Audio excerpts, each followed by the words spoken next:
मेरे जितने भी फार्मासिस्ट अपनी सेवाएं दे रहे हैं देश विदेश जहाँ जहाँ वो बैठे हैं, तो आज विश्व फार्मासिस्ट डे है और मैं आप सभी को बहुत बहुत इसकी शुभकामनाएं और बधाई देता हूँ। स्पोर्ट्स तो मैं शुरू से करता था, जिम वगैरह। जब यहाँ जिम नहीं होते थे बाजपुर में, तो पिताजी का आर्मी का सामान था, तो उन्हीं से बॉडी बनाता था जी।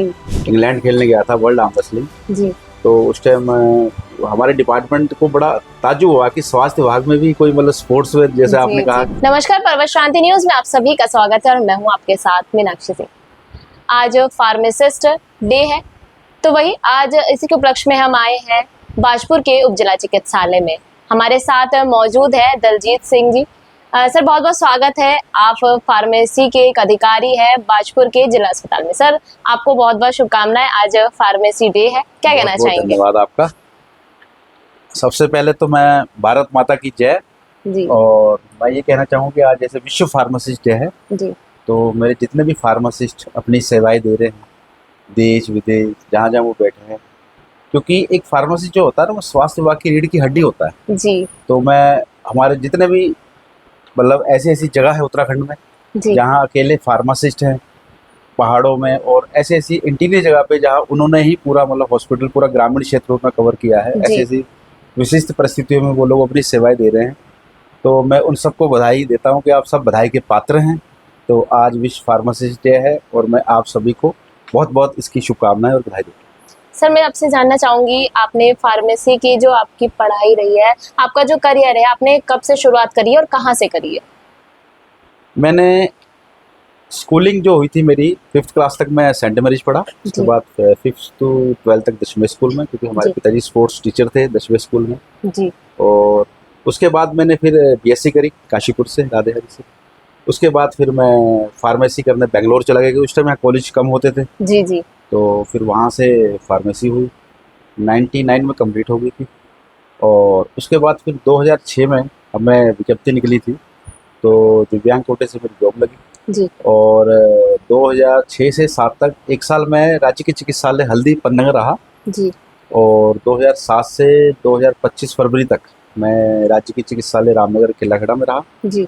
और उसके बाद मेरा अभी फरवरी 2025 में फार्मेसी अधिकारी से पद से प्रमोशन होकर अब चीफ फार्मेसी ऑफिसर में यही मुझे सब डिस्ट्रिक्ट हॉस्पिटल बाजपुर मिल गया था।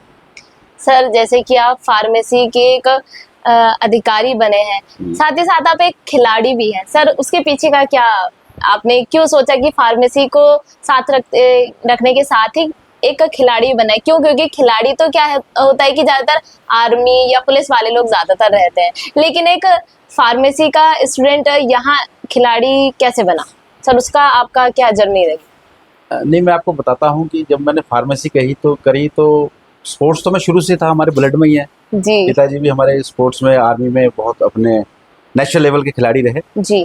तो स्पोर्ट्स तो मैं शुरू से करता था, जिम वगैरह। जब यहाँ जिम नहीं होते थे बाजपुर में, तो पिताजी का आर्मी का सामान था, तो उन्हीं से बॉडी बनाता था जी। हाँ, तो फार्मेसी जब करी तो पिताजी ने कहा कि मतलब मेडिकल स्टोर खोलिए आप, लेकिन मुझे शुरू से ही इंटरेस्ट, मैंने कहा नहीं कि मैंने स्पोर्ट्स में निकलना है। तो एक छोटी सी हमने यहाँ पे एक व्यायामशाला खोली और उसी से मेरी स्टार्ट जर्नी हुई जी। फिर मैंने जब उत्तराखंड राज्य 2001 में जब पहला उत्तराखंड राज्य खेल हुए, तो मैंने उसमें पावर लिफ्टिंग भी मैं करता था, आर्म रेसलिंग, दोनों में ही मैंने गोल्ड मारे पहली बार। तो उसके बाद फिर ये था कि अगर गवर्नमेंट जॉब निकलती है वैकेंसी और मुझे घर के अगर नज़दीक मिल जाए जी, तो मैं अपना ज्वाइन करूँगा। और कुदरत ने, भाग्य ने बहुत साथ दिया मेरा कि 2006 में जैसे ही विज्ञप्ति निकली और मुझे अपना गृह जनपद हल्दी मिल गया जी। उसके बाद फिर मैं स्पोर्ट्स भी करता रहा, हालांकि दिक्कतें आई स्टार्टिंग में, क्योंकि 2006 में जब मैं पहली बार इंग्लैंड खेलने गया था वर्ल्ड आर्म रेसलिंग जी, तो उस टाइम हमारे डिपार्टमेंट को बड़ा ताज्जुब हुआ कि स्वास्थ्य विभाग में भी कोई मतलब स्पोर्ट्स वेयर जैसे आपने कहा कि बहुत कम लोग होते हैं जो नहीं तो सेना से और पुलिस से ही होते हैं जी। तो सीएमओ साहब से मैंने कहा कि सर मुझे स्पेशल लीव दीजिए, तो उन्होंने कहा बेटा हमें तो पता नहीं है, आपको वही जाना पड़ेगा देहरादून और आप किसी अपने जो स्पोर्ट्स के जो आपके पुलिस के या वो मित्र हैं उनसे आप पता कीजिए इसका क्या प्रोसेस है जी। तो शुरू में मुझे दिक्कतें आई, उसके बाद तो फिर एक प्रोसेस में आ गया। तो फिर मेरे डिपार्टमेंट से बहुत सपोर्ट रही, मुझे कभी एनओसी चाहिए या स्पेशल लीव चाहिए तो मुझे कभी दिक्कत नहीं आई आज तक मेरे अधिकारियों का बहुत। क्या आप अब भी अपनी जो स्पोर्ट्स है अभी भी आप उसमें जाते हैं अपने किसी भी कॉम्पिटिशन्स में? हाँ बिल्कुल, मैं अभी भी, मुझे एज ए ऑफिशियल बुलाया जाता है जी और मैं दोबारा कमबैक कर रहा हूँ। अगर ईश्वर ने चाहा तो 2026 में जी। मैं आपको दोबारा विश्व लेवल पे मेडल ला के दिखाऊंगा अपने स्वास्थ्य और विभाग के लिए। सर अभी तक आपने कितने मेडल्स जो हैं अचीव किए हैं? मैं 2004 में पहली बार नेशनल चैंपियन बना था जी उड़ीसा में। उसके बाद में लगातार 15 साल नेशनल चैंपियन रहा और 10 टाइम्स में एशिया चैंपियन रहा, 3 टाइम्स में वर्ल्ड चैंपियन रहा जी सर। और अभी भी प्रयास जारी है। और अब भी मैं प्रयास कर रहा हूँ कि नेक्स्ट टाइम जो एक कैटेगरी होती है 40 प्लस के बाद, जिसको मास्टर कैटेगरी बोली जाती है, जी तो मैं दोबारा कमबैक कर रहा हूँ। तो अगले वर्ल्ड चैंपियनशिप में अगर सब सही रहा तो मैं अगली बार मेडल लेके आऊँगा अपने डिपार्टमेंट के लिए, अपने देश के जी। लिए। सर अभी तक आपने कितने राज्य या कंट्रीज कह लें, आपने कहाँ कहाँ भी आपने सम्मिलित हुए हैं, पार्टिसिपेट किया? राज्य तो लगभग मैं पूरे इंडिया ही घूम चुका हूँ। अपना नॉर्थ ईस्ट ले लीजिए आप, गुवाहाटी, जी आपका मणिपुर, इम्फाल, मिजोरम, और इधर भी पूरा नॉर्थ अपना हो गया, हरियाणा, आपका इधर उड़ीसा, कुछ नाम मुझे याद नहीं आ रहे इस टाइम, दिल्ली, जी जी पंजाब, हरियाणा, ये तो। और अगर एशिया की, तो एशिया में भी जितने कंट्रीज हैं लगभग, कजाकिस्तान, उज्बेकिस्तान, आपका रशिया, जापान, और वर्ल्ड लेवल पे भी मैं लगभग काफ़ी कंट्रीज घूम चुका हूँ। और जैसे अमेरिका, कनाडा, ब्राज़ील, अपना ऑस्ट्रेलिया, स्पेन, जर्मन, और जितने भी 28 देश शेंगन में आते हैं, जी तो लगभग मैं सारे ही मैं, क्योंकि वर्ल्ड चैंपियनशिप जब आप खेलेंगे तो फिर आपको जी तो जाना ही पड़ेगा। बिल्कुल। हाँ, तो 2 पासपोर्ट लगभग मेरे वीज़ो से ही बने हुए हैं, 2 से 3 पासपोर्ट। सर क्या एक्सपीरियंस रहा आपका अभी तक फार्मेसी की डिपार्टमेंट में, प्लस खिलाड़ी आप जैसे कि है आर्म रेसलिंग में, सर क्या एक्सपीरियंस है आपका? आप कैसे मैनेज करते हैं उन सब चीज़ों को? नहीं, थोड़ा टफ तो है। पहले तो नहीं लगता था, क्योंकि हम लोग पहले राज्य के चिकित्सालय में थे, जी तो अब थोड़ा सा लगता है क्योंकि बड़ा हॉस्पिटल है, जिम्मेदारियाँ बड़ी हैं। लेकिन वो ऐसा होता है ना, अगर आपके पास where there is will there is way, अगर आपके पास आत्मशक्ति है, जी विल पावर है, तो आप, इच्छा शक्ति है, तो आप किसी भी परिस्थितियों में, आप, सब माइंड का गेम है। देखिए, अगर आपने बिल्कुल। सोच लिया कि आपने गिव अप कर दिया तो आपने गिव अप कर दिया, जी और अगर आपने सोच लिया कि आप अपने काम के साथ भी और स्पोर्ट्स को टाइम दे सकते, तो आप निकाल सकते हैं। जी। ये आप माइंड का ही गेम है। हाँ जी। सर क्या कहना चाहेंगे, और जो बाकी लोग हैं स्पोर्ट्स लाइन में हैं या स्पोर्ट्स लाइन में नहीं है, अपना करियर बनाना चाहते हैं, उनके लिए आप क्या कहना चाहेंगे?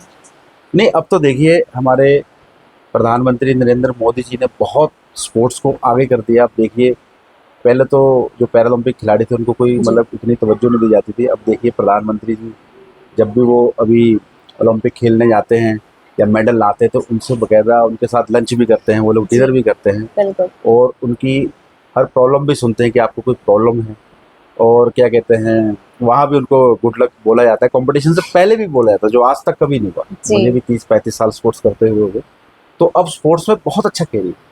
हालांकि मैं आपको बताना चाहूँगा, मेरी कजिन सिस्टर है जी मनदीप कौर, वो 2024 में अभी पैरालंपियन हुई, उन्हें माननीय मोदी जी ने सम्मानित भी किया था। जी और वो भी पहले 3 साल उसने आर्म रेसलिंग ही करी। जी फिर हमको क्योंकि ये फिर हमने उसको गेम्स स्पोर्ट्स चेंज करवाई, तो वो बैडमिंटन में आई, जी जी तो वो भी नेशनल चैंपियन, वर्ल्ड चैंपियन है।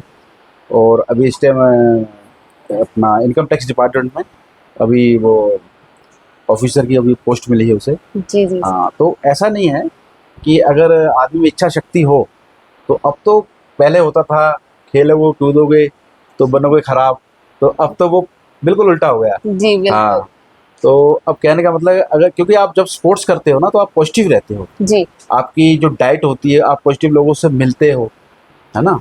तो जी और वैसे भी स्पोर्ट्स, जो आजकल का यूथ हमारा जो है, उसको करना चाहिए स्पोर्ट्स। जी तो स्पोर्ट्स तो मैं कहूँगा कि, क्योंकि ऐसा है कि अगर आप स्पोर्ट्स करेंगे तो आप फिट रहेंगे, आप हेल्थी डाइट खाएंगे, तो वो बहुत, ऐसा नहीं है हमारे देश में।